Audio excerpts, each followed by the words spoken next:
Thanks for joining us for this interview spotlight at the Global SCM Conference.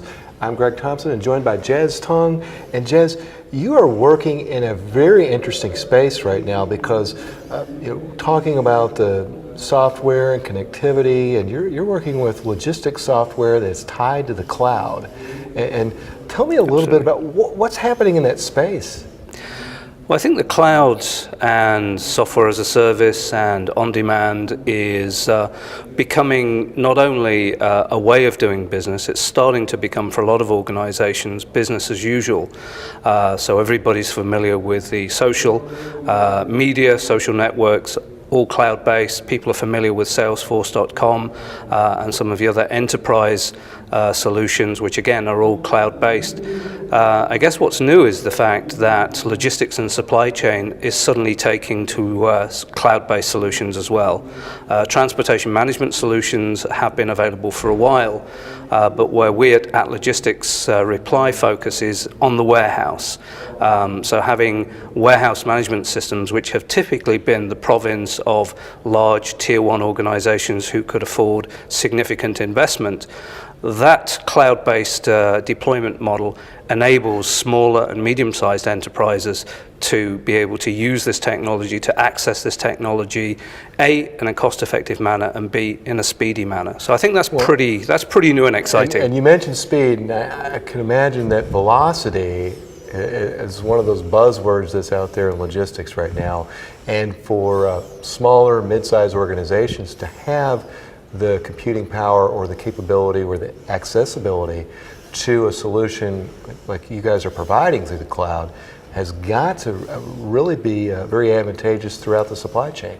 It has, and I think that where cloud really starts to enable and facilitate is where speed and cost are important. Speed and cost are always important in the supply chain, and that velocity, that cost sensitiveness is only going to increase. But where you need a rapid deployment of a warehousing solution in a matter of weeks and not months, where you need something that is temporary, for instance, if you have a temporary contract, or if you have, for instance, a returns operation after the busy holiday season, then that sort of solution can be put up and taken down very quickly, can be deployed to deliver value in the meantime, but you're not tied to a bunch of assets which are sitting on your, in your accounts, which are going to be depreciated. You basically pay as you go. It's an operating expense versus a capex, and that also is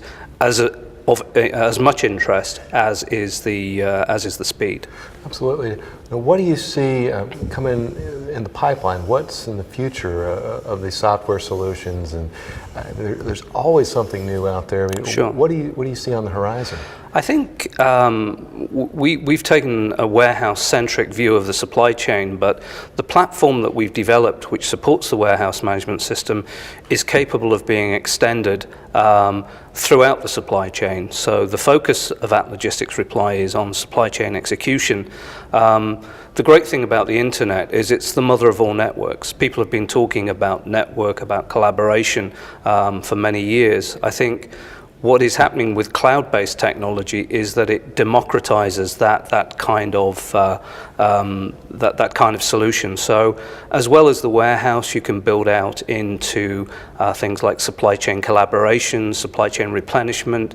You can cooperate with vendors much more easily. It's not kind of necessarily machine to machine.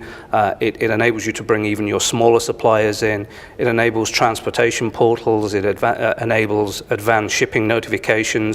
Basically, all of the transactions that we typically find are paper-driven in our supply chains increasingly become electronic and can be just sent, in milliseconds, and basically provide that speed and velocity enable that speed and velocity through the supply chain. Well, I'd have to say that from what you've talked about, that if paper isn't already gone from the supply chain, it soon will be. There's so many electronic advantages, so many things that have been happening and will happen that that just helps to increase the speed of business, and it helps to kind of bring the global markets a little bit closer together. I would absolutely agree with that. The only one caveat I would put around it is there is legislation and regulation wherever we go. Europe tends to be slightly higher in terms of regulation and legislation perhaps than the United States, but you obviously have your legislation and regulation over here. So there are processes which have to be complied with. There are documents that have to be filled in and filed and kept. So there's always going to be some paper that's involved. Also, if you think about your traditional warehouse, although many organizations are now using radio frequency barcode type technology, many organizations still want to use paper-based put away lists, pick and tick lists, manifests, and that's fine. We support those. Increasingly, hopefully, as the cost breaks and the price breaks for the radio frequency and barcode technology continue to come down, and you can start to add in other devices like your tablets, your smartphones, etc., all of which have image capture capabilities with them, then I think that that's going to kind of drive paper out. But I wouldn't wave goodbye to paper just yet. Okay. Well, some very interesting stuff, and it looks like the future is very bright for electronic pieces out there. And thank you for your time, and thank you for joining us for this interview spotlight.